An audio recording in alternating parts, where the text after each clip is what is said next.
All right, Danny Stillman is up. He says, hey guys, I'm new to the IFTTT program. I was having issues with Google Plus Pages. When using Classic, it had issues creating the page and would error out when trying to edit it. So I decided just to get familiar with the new Google Plus Pages. Okay, Danny, they suck. I can tell you that right off the bat. I'm able to edit the page when I logged in at the URL about.google.com. Okay. However, when I try to preview the page in an incognito window, it won't display anything unless I log in. Is this normal for Pages, or is there a different public URL that I should be using? Yeah, Danny, whenever the about.google.com, that only works when you're signed in. And that won't allow you, like, for example, if you have, let's say you have Firefox open and you have, created the page. So you're already logged into your profile or to that Google account, right? Whether it's a profile or a page, it doesn't matter at that point.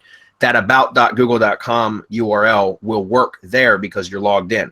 But let's say that in Chrome, you're logged into your main profile and you take that URL from the Firefox browser and paste that into Chrome. It's still not going to pull it up because it's a different account. Does that make sense? So it would, if you were to hit the about.google.com in Chrome, it would pull up your profile. Does that make sense? So my point is that, yeah, that's not, what you want to do is just get the Google Plus URL, all right? You edit it on the about.google.com URL, but the public view URL is going to be the one that's plus.google.com / and then a string of, numbers, which is your page ID, okay? Hopefully that makes sense. The new Google Plus interface sucks. I don't know why they're trying to force that on everybody, but it is what it is. We have to deal with it. But I totally agree. It's kind of convoluted on how you edit all that stuff now. And in fact, I actually set up another page just the other day, and the actual links section wasn't present. It was weird. I created a new Google My Business local page, right? Because remember, all pages are now all fall under the Google My Business title, right? So that's how you manage your pages now, is you find them in the Google My Business dashboard. You don't find them in Google Plus anymore. Under classic Google Plus, you still can, but under new Google Plus, there's not even a pages section anymore in the sidebar or the menu option, the slide out menu from the left, if you know what I mean, or from the top, I guess I should say. This right here, this menu here, it doesn't even show pages in the new one.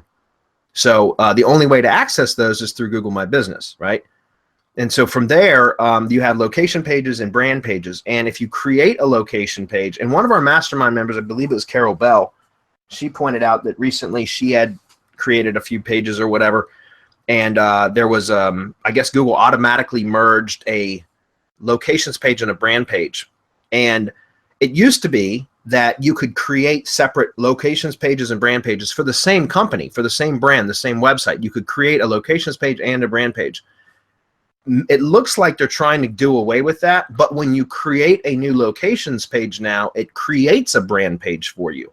It's interesting because I just experienced this like this week, literally. I think it was Monday. I created a new Google My Business page and it automatically created a brand page for me. However, the brand page now doesn't even have all of the sections to add links or other profile links like the old brand pages did. So it does, however, give you the introduction and the about section that you can edit, which is just like a text editor. It's like a WYSIWYG editor.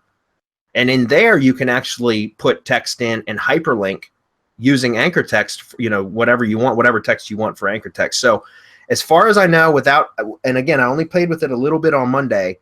When I get some time to dig into it a little bit more, I will. But from what it looks like to me is what they're doing is they've redesigned the pages, the Google My Business pages, both locations and brand pages, to not have the link section. Maybe a brand only page has the link section, but a locations page, we all knew that didn't have a link section anyways. The locations page didn't. But the brand pages would allow you to. But now when you create a locations page, it seems to automatically create a brand page, but it's restricted in that it doesn't have all those sections that we're used to seeing in Google Plus Classic. So yeah, I totally understand your frustration, Danny.